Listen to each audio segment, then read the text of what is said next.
Welcome back, Urban Gardens of South Florida. This is Jason Santana, and today we are going to finally complete our air layer of this beautiful Desert King fig tree. Now, this will be a quick video. All we have to do here, there's already significant roots. I mean, you can see all the way down here at the bottom. I mean, it's good.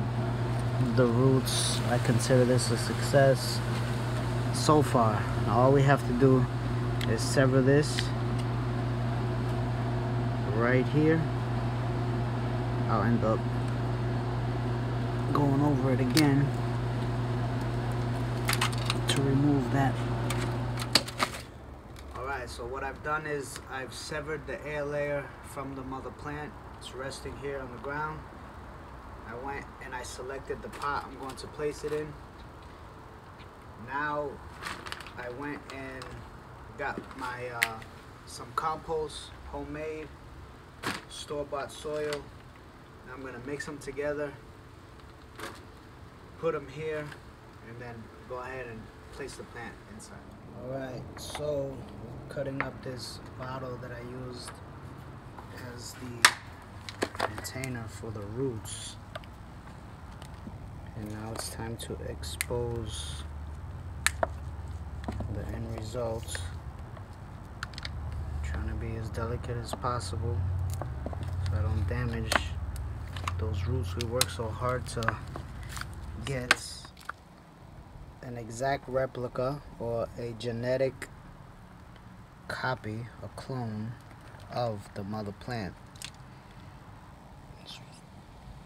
Has all the same information regarding the age of the plant, the maturity of the plant, the variety, the type.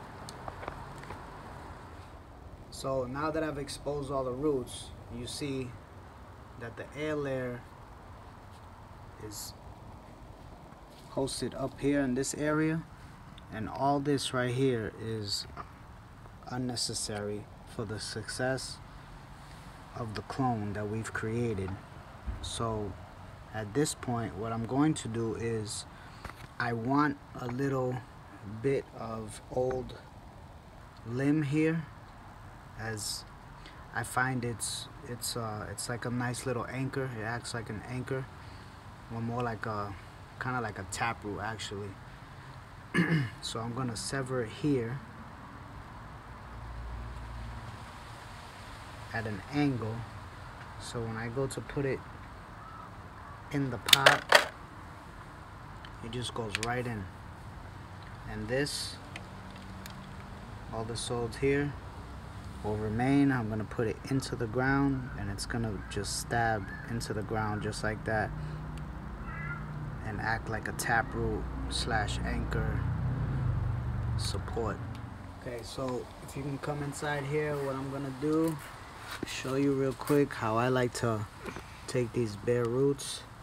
Now what I'll do is, instead of just planting it here, if I do that, the roots will spread across the surface and then have to work their way down. So I'm just gonna help them out, and I'm gonna create a little ditch in here like this and rest this right up inside there like that, making sure that this here, the post that we have, the kickstand I like to call it, is centered in the pot.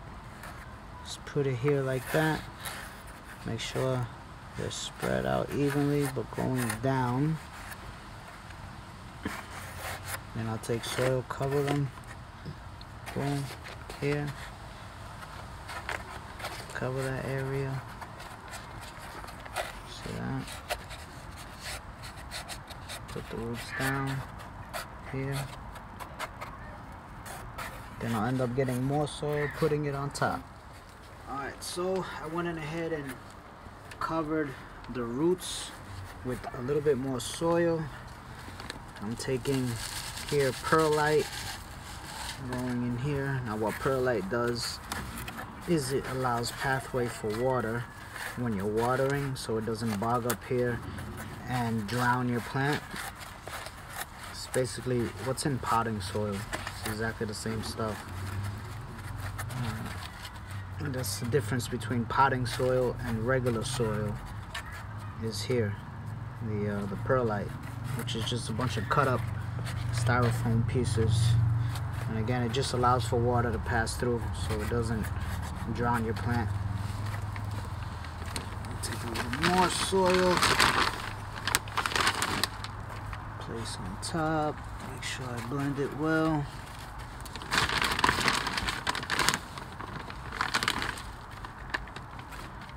Again. Then I will take a little more worm castings. Now I already have some mixed in with the soil,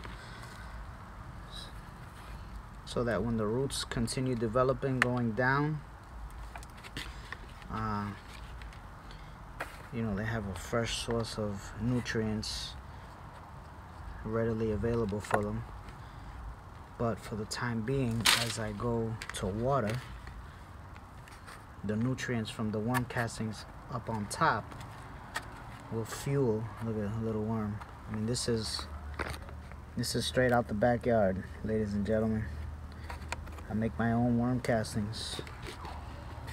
Well, I don't make my own worm castings. I provide the environment for nature to make worm castings. So now that I have that topped off, I'm gonna go take some wood chip,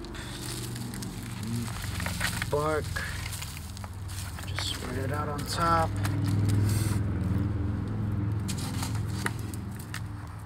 And yeah, I'll borrow some from this dragon fruit because it definitely doesn't need it. And that's about it. Voila. Oh, one final step. I will then water it and call it a day. And that's it. Goes our airlayer that began back in October 8th of 2019. It's now January 5th, right around 3 months process. All right, so this video has taken a lot longer than previously anticipated. It's now February 12th. And as you can see, I have the Desert King Fig air layer that we had done, and it's in the pot. Everything's good to go. It's been about a month. I ended up putting it in the shade for about 4 days, but it does have the Ivy Organics 3-in-1 plant guard on it, applied to it, so I took a risk and it worked out fine. It's already pushing out new growth. It's healthy as can be, and it's a success. So there it is, a brand new cloned or air layered Desert King fig tree in its brand new pot in full sun with the 3-in-1 plant guard after about 4 days post chopping it off from its original mother tree, which is over here now. Remember, I severed it off from right here. You can see that. This is the original here. It's gonna grow up to be a nice, lovely Desert King, designed to my liking. And this one here will go to a new home. Thank you. That's been it. You guys have a good day. Happy gardening.